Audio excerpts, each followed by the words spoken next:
Hi guys, good morning. Nag-voice over ko sa video kaniha. Kaniha, nakatulog pa ng bata sa pak na record. And then si karon nagmata na si Scott, nagsaba-saba na sa akong kilid. Kanya nakatulog pa sila, kinahilan ako lihok sa kusina. Ang hugas ko, minsan wala pa silang mama papa, kay magkaon niya sila. Nandakan pa hugasan. Kung samot niya kadaghan, kung ito man lagaw niya, napahugasan. Kaya nabot na si Julius. Siya pa na kamera pa na. Nakitaan yun. Nasakpan yun. Halog-halog. Okay na, sige. Then, nalimpyo ko sa lamisa. Nalimpyo ko sa pikas. Then, katag.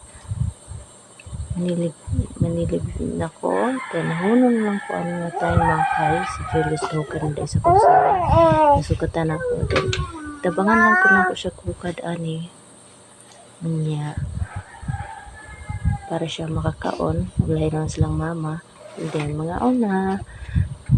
Nga na may kaon ta kaniha. Pero gidunganan lang ko na siya. Then, namit-request siya kape. Kinamit kayo higop o pininit. Ito na kung panahon si Kulan-ulan. Nagapawan taon si Julius. Relax na. Ako, nanginig ng ilig-ilaw. Pero nakalimutan.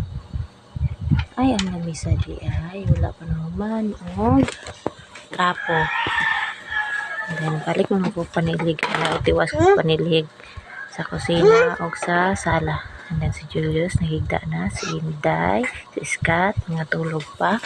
Na si Scott, tulog. Si Inday, tulog pa. Then, thank you. Maora to. Mayang adlaw ninyong tanan. Thank you sa mga followers na ako.